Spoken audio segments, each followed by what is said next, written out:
Hi, everybody. Thanks for joining me here on Conversations for Yoga Teachers.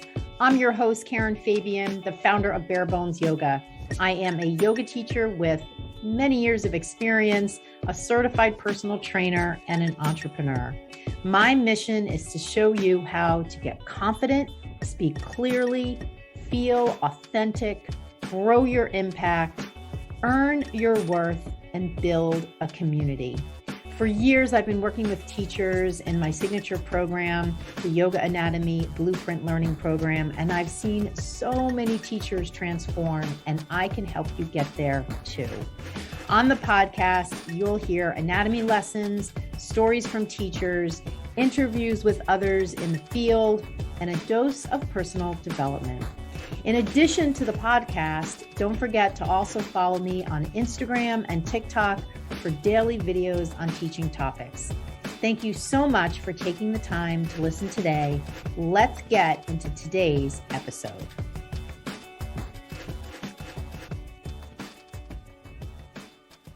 Hi, everybody. Welcome to Conversations for Yoga Teachers. I'm your host, Karen Fabian, and this is episode 214.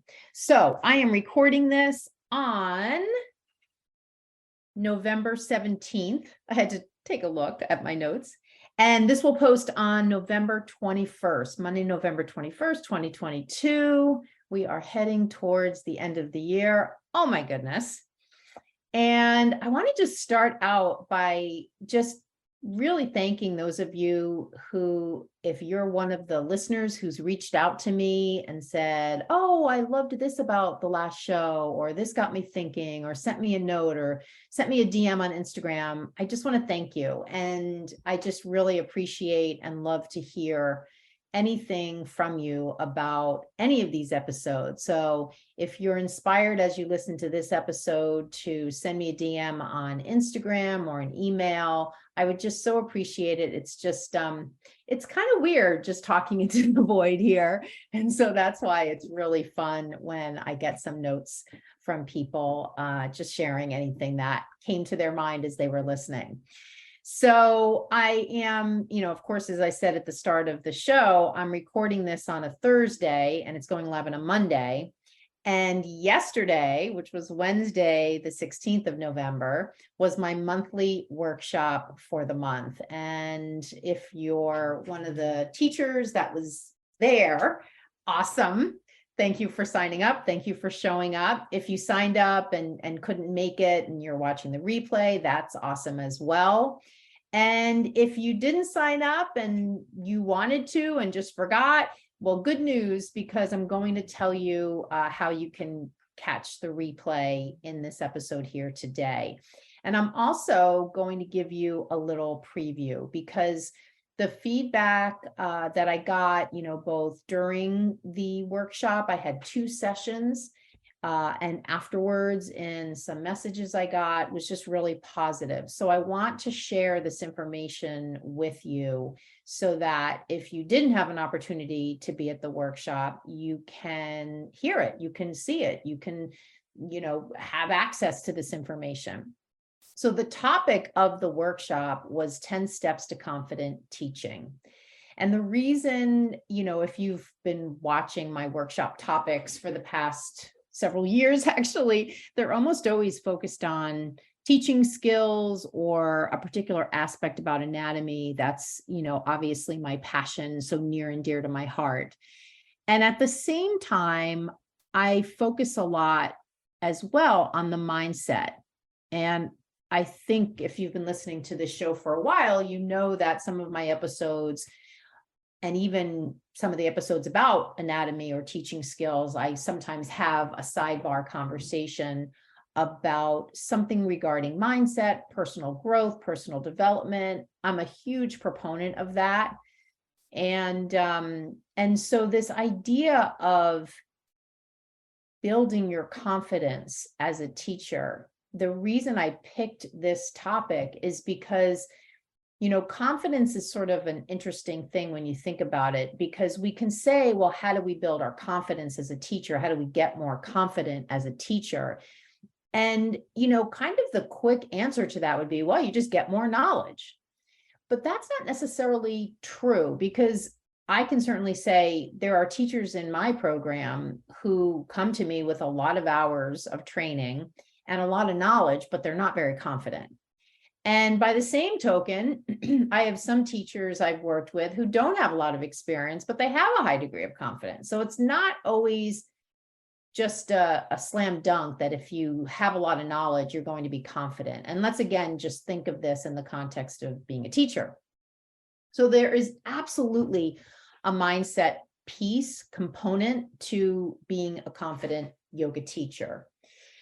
However, I think for the majority of teachers that I talk to, that I work with, the common thread is really two things. Number one, there is a gap when it comes to understanding movement. And because 80 to 90% of what we're doing as a teacher is talking people through the sequence, if we don't understand movement, it can be really hard to cue them with confidence. And then the next reason it's challenging for teachers to build their confidence is because no one really teaches us how to do that. I mean, I've never seen that on any 200-hour teacher training agenda. I've never gone to a workshop about it. I've never heard another teacher talk about it. It's sort of never discussed. And it's really kind of odd, because you would think that that would be one of the most important things to talk to teachers about. And so that was a large reason behind my selecting that topic for this month's workshop.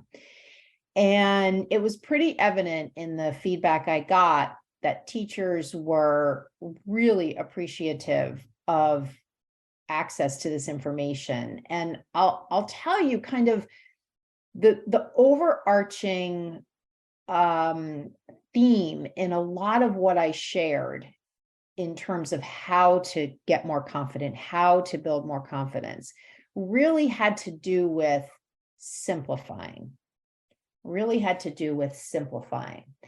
And I can absolutely and unequivocally say that most of the teachers I work with in my program are making things way too complicated. And it's not by their own design. It's often because that's how they're trained. Complicated language, complicated cueing, complicated sequencing. Just imagine it. I've used this metaphor before, like a backpack. You're putting another weight in there. You're putting another weight in there. You're putting another weight in there. And pretty soon you can't walk. And this is what I'm often seeing. And of course, it's hard to be a confident teacher when you're just constantly throwing obstacles in the road for yourself. And by obstacles, what I mean is making things really complex. And I think that sort of comes from all of the outward influences we see on social media and YouTube and online classes and in-person classes, all the things that influence us as teachers. I really do believe that that creates a perceived need to make things complicated and to pick poses that are complex and to make sequences that are complex and to change things all the time. And that's really not an absolute. I mean, I don't believe that that is necessary for you to be a quality, confident, effective, impactful teacher, that things be complicated. So I'm going to give you a really quick overview of what we talked about in the workshop. And if you want the replay, just send me a DM on Instagram or email me, and I'll send you the Zoom link. I did 2 sessions, so I actually have 2 replays. They're pretty much the same, although some of the questions at the end are different, and I, maybe added a little bit or deleted a little bit, but essentially it's the same. Honestly, don't worry about it. I'll send you a link to one of the sessions. So if you'd like the full, because I'm not going to obviously go into the full workshop content here. And I will say from a timing perspective, I promised the workshop wouldn't be more than an hour, and it only runs about 45 minutes. So it's really not a huge time commitment for a big return on investment when you watch. So 10 steps to confident teaching. I'm just going to go through the 10. And if you're listening and you're at the workshop, this will sound familiar to you, or if you watch the replay because you signed up. But again, even if you missed it, you can get the replay. Just get in touch with me by DM or email, and I'll send it to you. So number one is use a similar sequence from class to class. And I want you to just keep in mind, the idea is simplifying. When we simplify, we take those rocks out of our imaginary backpack. It allows us to have better focus. Better focus equals more confidence.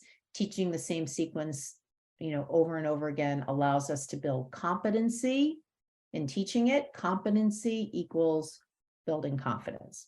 Number two, hold back from using music or only use it towards the end. Using music is an unnecessary feature to teaching. Even though people think, oh, it's just so common to have music in class. It's so nice to have music in class. Of course, class needs to have music. None of that is true. I taught for probably 5 or 6, maybe 7, maybe even 10 years, never using music. It's another complication. It's another factor for you to manage. It's a distraction for you as a teacher. It's even potentially a distraction for your student. So if you want to build your confidence, you got to cut out the distractions, and music is a distraction. Not saying don't use it, just consider not using it for a while until you get steadier on your feet. Number 3, use action cues instead of alignment, anatomy, or feeling-based cues.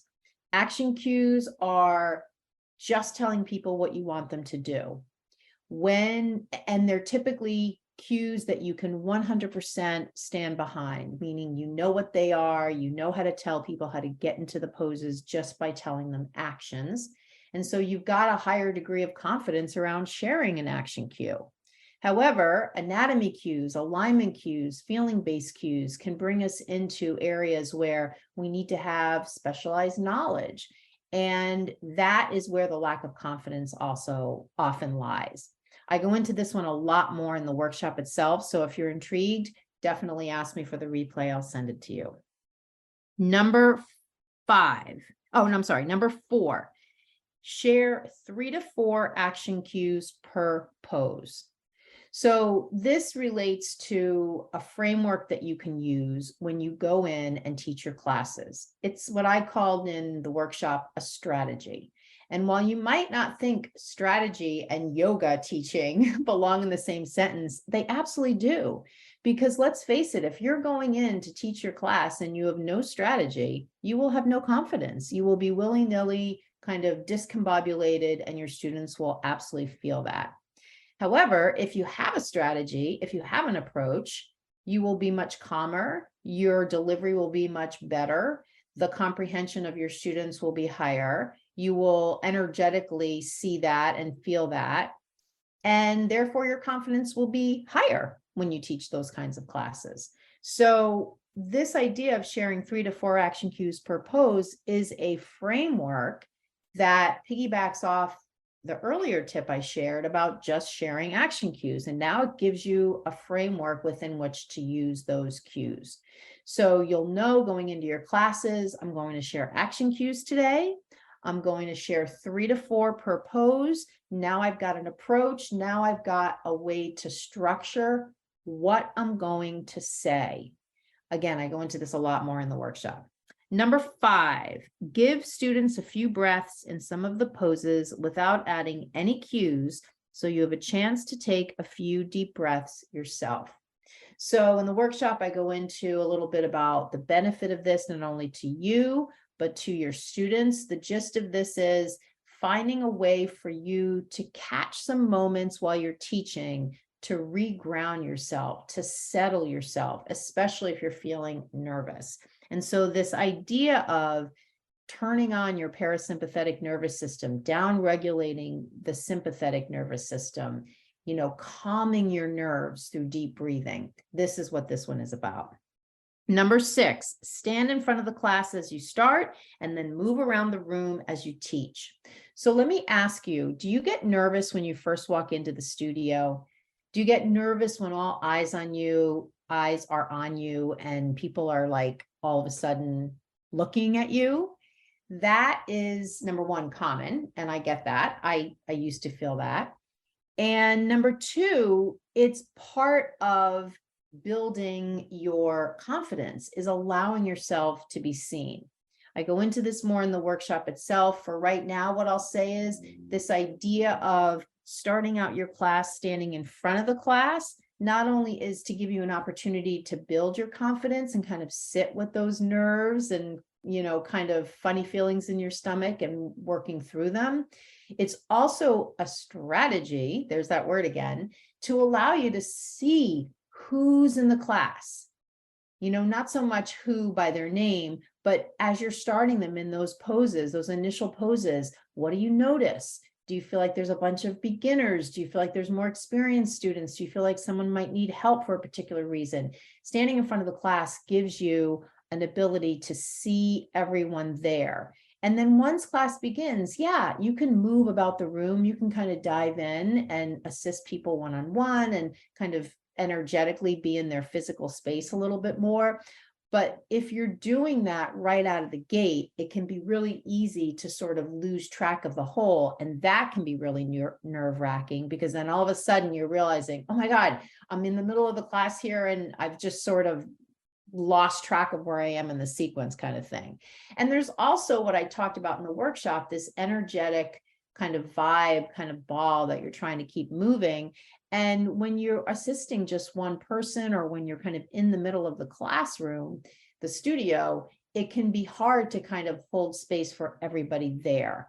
And some of the students, if they're far away from you, might not even hear you, because now you're really focusing just on one student. You might even be talking to one student. I mean, how many times have we been in a class and all of a sudden the teacher no longer is talking to everybody, they're talking to one person? It happens. It's just that it's so important as a teacher that we keep the ball rolling for everybody all the time. And it can absolutely be a confidence killer if we're finding ourselves kind of behind the 8 ball on that. So more on that in the workshop. Number 7, when you feel nervous or self-conscious, take 3 deep breaths, feel your feet on the floor to ground your nervous system. So this has to do with really using kind of that grounding through your legs, creating foundation as a way also with deep breathing to settle your nerves. So once you settle your nerves, you'll find your confidence again. And these actions that I'm suggesting, the grounding down into your leg, into your feet, into your legs, taking some deep breaths, these actions are designed to put you in a position where you feel a little bit more, or maybe a lot more in control, where you can settle any nerves you have and allow you to start to feel more comfortable in your body, which will equal more confidence. Number 8, if you're overthinking how students are reacting to your class, focus your energy on clearly seeing them and speaking right to them. So this has to do with a metaphor I like to use in terms of, are you having your phone on selfie mode, or do you have your phone on landscape mode, where you're looking out and seeing what's in front of you? I mean, I know when I listen to Andrew Huberman's podcast, the neuroscientist, he talks about how in moments of stress, we often hone our vision to just one thing. And a great way to decrease stress is to increase the amount of visual information that's coming in through your visual system, meaning your eyes.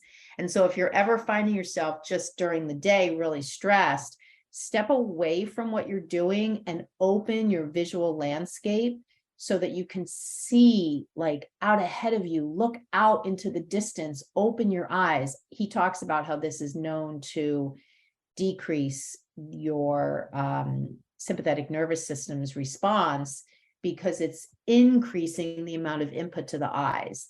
And so this has a relationship to not only your nervous system, but your brain.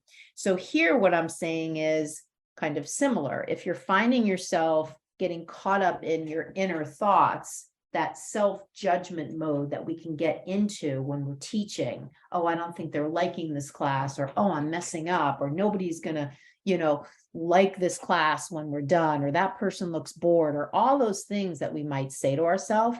If you're finding that you're in one of those cycles, start to really look out into the room and see the students as they move on the mat. Speak to what you see. Use cues that are inspired by things that you're seeing in front of you. And what this essentially does is, it's just like the phone. You're turning it from selfie mode, i.e. your inner experience, to landscape mode, i.e. what's happening out in front of you. So again, more on this in the actual replay. Number 9, give yourself a power word or mantra you can repeat in your head when you find you're getting nervous. So I know, and I talked about this before, I use mantras a lot. And when I was training for my first marathon, I remember my mantra was the power's in the legs, the power's in the legs. And I would just repeat that over and over to myself on my long runs. And then when I eventually ran my first marathon.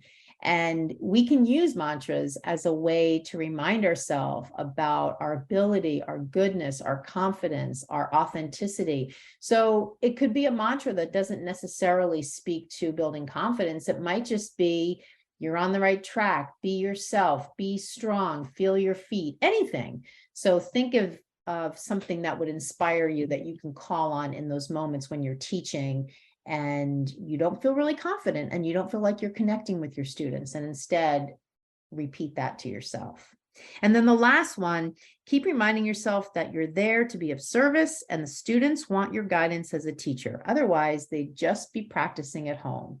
And this is so true. I mean, I think, there's certainly, as we build our skill, as we build our knowledge base, we get more comfortable with holding ourselves out as someone who is confident. I kind of hesitate to use the word expert, although you can sort of think of it that way, but it's not expert like I'm 100% right all the time. It's just, I'm confident in my skills as a teacher. And I would say that's a good way that I would describe expert.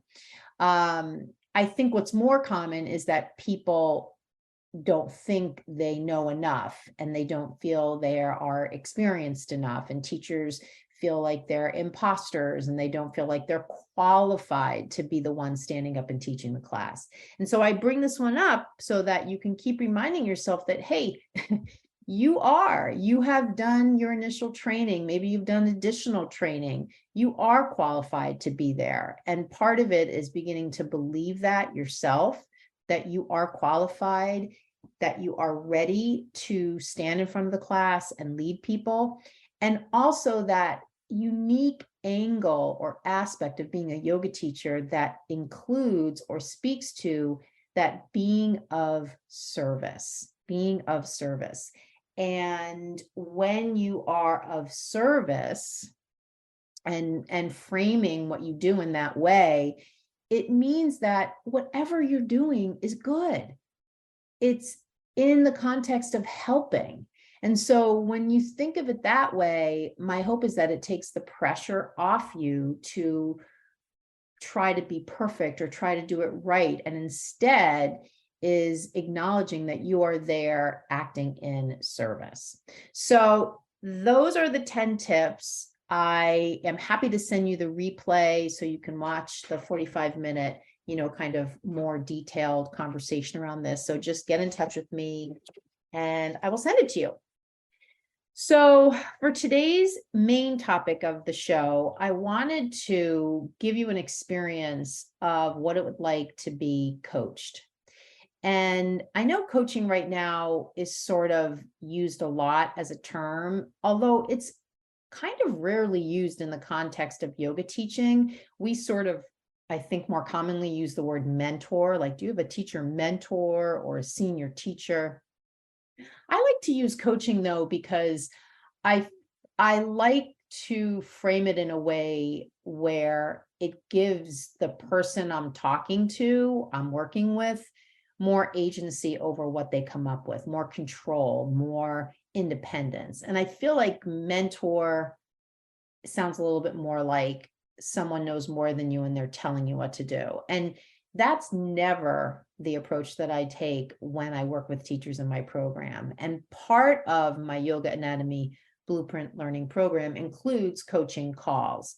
And so that's the way that teachers receive coaching from me, through these calls that are part of the program. Although sometimes I have other ways that I coach teachers, whether it's a mentorship program that I also offer, or sometimes I just do free coaching calls. And that's one of the things I'm going to offer you today. And once you hear some of these questions, my hope actually is that you are intrigued enough to actually book a coaching call with me, because I think I know it can be a really interesting and transformational experience for you to have another person walking you through these questions. This is a really difficult thing to do on your own, kind of coach yourself. I think the more that we all work to highlight our blind spots and face challenges and work through challenges, we begin to learn how to more effectively, and I don't even really want to say successfully, but how to more effectively navigate problems as they come up, so that we can address them right away and resolve them and not go into a downward spiral. It can just be challenging, though, to do that on your own, especially initially, and especially if you've never had the experience of being coached before. I think a lot of people just think, I have to kind of just do this on my own. And, I'm not making an equivalency to therapy by any means. I'm simply saying, when you have an external third party that you can bounce ideas off of, and someone who is skilled at listening and reflectively feeding back to you what they're hearing, so that you can hear what you're saying from someone else, it just is an invaluable experience. And I can say, over the years, as I've worked with a handful of coaches, it's been life-changing for me in helping me see what my blind spots are, in helping me see how the language I'm using is really a tell to how I'm feeling. And this is a huge one. When I see teachers in yoga teacher Facebook groups use words like struggling, I'm struggling to do this, I'm struggling to do that, I have trouble with this, I can't do this. I mean, the amount of negative language that is used is off the charts. And what do you think that does when you use language like that? It just bogs you down and makes it even harder to move forward. And it just attaches a particular way of being to you that can, quite honestly, be really hard to shake. But this is sort of ingrained in our culture. And there are only certain, I don't want to say certain people, because that sounds like the Illuminati. It's more that when you experience coaching, you start to see in yourself a lot of the things you do that are a tell to an underlying challenge. And language is almost always a tell. That's part of what I've talked about before, neuro-linguistic programming. It's the study of, kind of our way of being, how the brain works, how language is used. I'm probably not defining it 100% perfectly, but I've talked before about neuro-linguistic programming on the show. And if you're really interested in it and learning more about it, I would absolutely recommend you get the book called The Essential Guide to NLP by Tom Hubar, Hooybar. It's an amazing book, and obviously he'll define it much better in the book than I did. But I learned from reading that book about how language is such a sign to how we're really feeling inside. And it also becomes part of our identity when we're constantly saying certain things. I'm struggling. I can't. I'm not able to. I need to. It's so hard. This is so challenging. I mean, every time I teach anatomy within a 200-hour teaching program, almost every time there's a handful of teachers that are just, halfway through the 200-hour and they're nonstop complaining about how it's too much work. There are too many things going on in their life. All of this, I'm not getting enough sleep, or I'll do the sessions and they'll be falling asleep in the sessions. It's just like this constant negativity. And you just want to say, well, number one, you signed up for this. No one forced you to sign up for it. And number two, what do you think all that negativity is doing to your ability to be successful? It's just bogging you down. Again, the backpack. So I'll just say before I launch into this, these questions, these inquiry questions, just watch and listen to the language you use for the next few days. If you've ever heard of taking a complaining fast, like promising yourself you're not going to complain for the next 24 hours, the next 72 hours, whatever it is, about anything. You're not going to complain about the weather. You're not going to complain about your partner. You're not going to complain about, not having time. That's another one. I don't have enough time. I can't get to that. Oh, I'm too busy. All of that. Like, what would happen if you just gave up complaining about anything? So that's a fun little challenge you can try.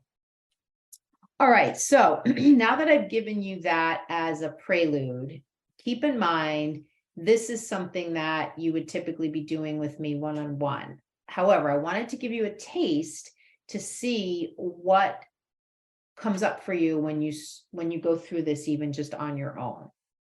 So I want you to just hear these questions from whatever space you're in right now, whatever place you're in right now. And I don't mean the actual literal place. I mean, whatever way of being you are right now today as a yoga teacher, because this is primarily focused on you as a teacher, not necessarily you as a partner or a employee or whatever. This is 100% focused on yoga teaching.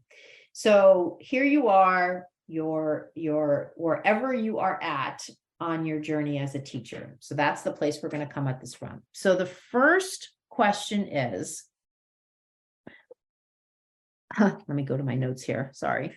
The first question is, what is your biggest challenge right now? And I want you to think of it, of course, in the context of teaching. What's your biggest challenge that's preventing you from moving forward as a teacher? I don't really want to call it a problem because, again, problem is just a heavy word that almost sounds like something that can't be changed.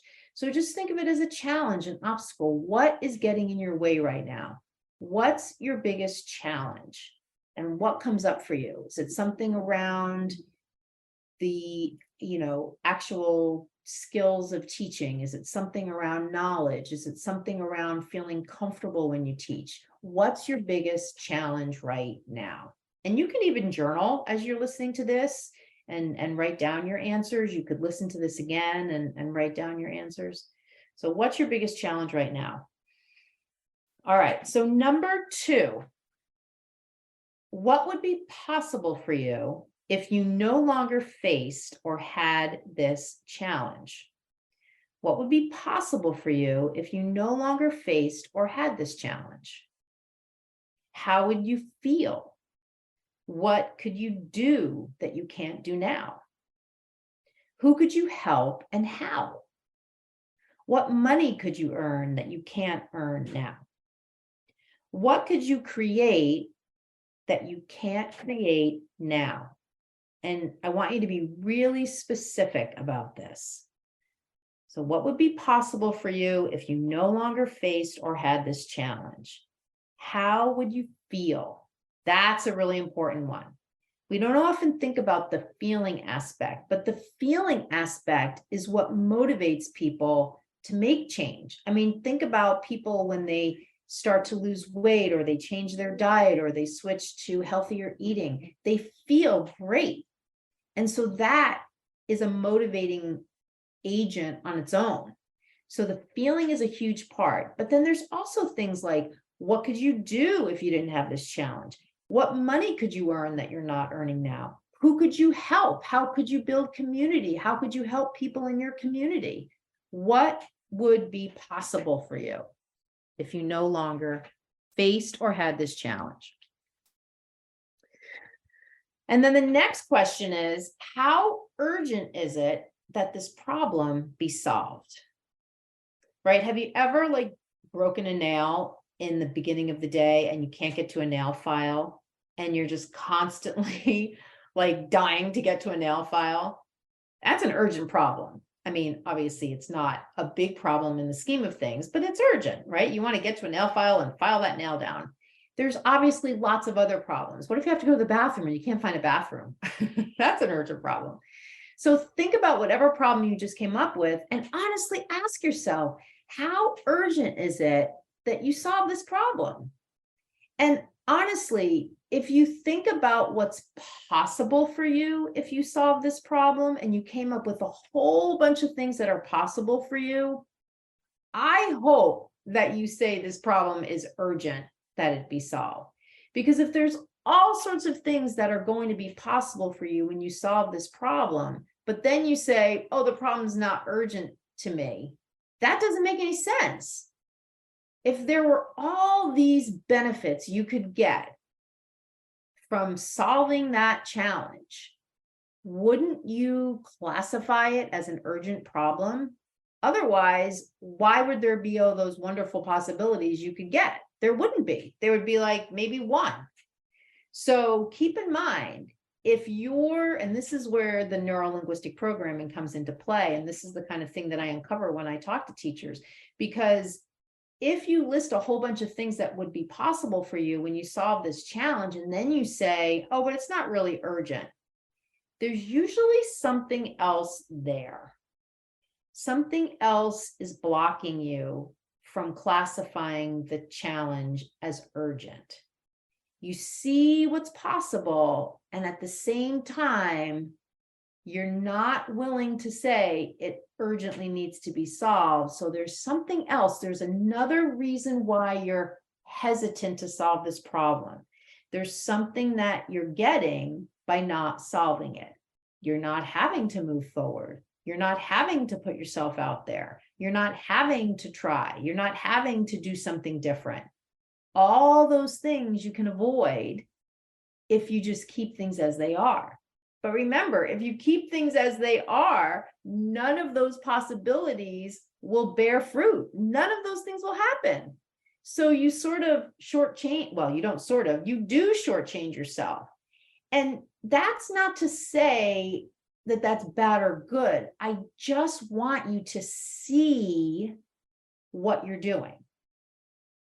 Because it's all about making good decisions. If you see what you're doing and you see it as an avoidance, but you have a reason for that you believe is a good reason, well, maybe then you don't classify it as urgent. However, if you see it for what it really is, an avoidance, and you look at it as an avoidance, you're probably going to have a harder time not pursuing resolution to that challenge, because you're going to know, I'm just avoiding making positive change because I'm afraid. I'm afraid to take a chance. I'm afraid to invest in myself. I'm afraid it won't work for me. I know how that feels because I have those feelings too when I have opportunities to change. It's just that I quickly see exactly what's happening. And then I have to move to the next step of making a decision. I remember at one point, something I read said there was some level of decision making we do every day, like just hundreds and hundreds of decisions from what to wear to what to eat, on, and that it just takes so much brain power. And that's why it's hard for people to make decisions. They just would rather avoid it. And I certainly have experienced that when I sometimes speak to yoga teachers. I sense that hesitancy around making a decision. And it can sometimes just be that it seems like it's just energy that you don't have. Keep in mind, though, the energy that you're spending working around the problem or managing the problem is still costing you. So that's the thing. It's kind of like, if you really think about it, why don't you just spend the energy solving the problem and looking at the problem as urgent, because you've now identified all the things that you'll get if the problem is solved. And then the next question, which is the last one, is what's stopping you from solving this problem on your own? What's stopping you from just fixing this? If you're able to identify it, why can't you just fix it? And usually what I hear from teachers is that they just don't know how, and they just don't have the knowledge. They don't have the information. They don't know the steps. They don't know how. How am I going to solve this problem? How am I going to get from A to Z? And typically, when teachers have that realization, they turn to Google, YouTube, Instagram. These are the places that people go, that yoga teachers go when they have a problem and they don't know how to fix it. But I want to ask you this. Are any of these challenges things that are Googleable? Probably not. These are more complex things. They take into account you and your personality and how you think about yourself and your experience, your life story, all of that. It's really hard to find answers on Google to those kinds of things. And also, there are organized ways, step-by-step ways, tried and true ways, proven ways that problems can be solved. And sometimes it's just a matter of recognizing what those ways are and knowing when you see like, oh, okay, I don't have to figure this out on my own on the internet. I can just follow the steps. So again, this last question, what's stopping you from solving this problem on your own? So let me just run through, as we're wrapping up here in this episode, let me just run through these questions again. What's your biggest challenge right now? What would be possible for you if you no longer faced or had this challenge? How urgent is it that this problem be solved? And what's stopping you from solving this problem on your own? So you've had this experience now of going through this exercise independently in your mind, and I'm going to offer you an opportunity to go through it with me in an actual coaching call. And I can tell you, I've done hundreds of these over the years, and they're always amazing because people show up ready to contribute and learn and be open-minded. And that energetic space and mindset is fertile ground for lots of positive, amazing things to happen. So if you're intrigued by these questions and you're intrigued by what you could discover if you were to experience yoga coaching, I want you to just send me a DM or send me an email and let me know that you'd like to set up a session, and I'll walk through these questions with you one-on-one. So it's highly personalized, obviously, totally custom to you. And we'll see what we come up with. You'll see what you come up with. And this could give you, especially as we head into next year, a really clear path to follow so that you can be the teacher you want to be, so that you can help who you want to help in the way you want to help them. And all the things that come with that, getting confident, building community, earning your worth, making an impact, all those things. So I want to thank you so much for being with me here on the show. And I absolutely look forward to speaking with you again, connecting with you again on next week's episode. Thanks so much for listening. Namaste. Hi there. Thank you so much for listening to this latest episode. And thank you so much for being part of my community and for spending some time with me here on the show. I wanted to wrap up this episode with just a quick note. I have a brand new recorded workshop page. And I'm really excited to offer you an opportunity to watch recorded workshops whenever you want.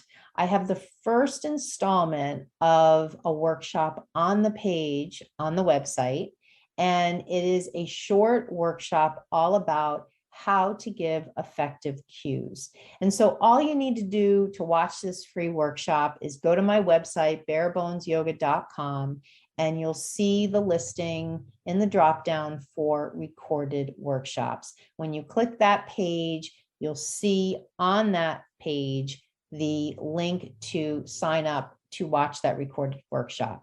I'll be adding more workshops in the future to this page, and it's a way that you can access educational and growth information for teachers without having to make a workshop at a particular time. I love to get together with teachers live, both in person and of course online, which is where I'm doing most of my interaction with teachers right now. However, I appreciate that sometimes people can't make a workshop or the time doesn't work for them or they're in a different time zone. So I want you to know that this page can be a resource for you so that as you're out there and you have questions about different things, or you have maybe a half an hour, 45 minutes that you want to devote to your continuing education as a teacher, you can just go to my website, pull up this recorded workshops page, and there will be resources there for you to take a look at. And all of the workshops that I share are all designed at, number one, giving you information, and number two, giving you the skills that come from getting that information. It doesn't do you any good if I'm just giving you information on anatomy. If I don't show you how you can use it in your teaching to grow as a teacher, to grow your impact, then it's really not very useful. So all my workshops will have that dual focus, sharing a little bit and then showing you how to apply it. So I hope you'll check that out. If you have any questions or feedback, definitely let me know. Just send me an email, Karen@barebonesyoga.com. Thank you so much for listening to the show, and I look forward to hearing from you. Namaste.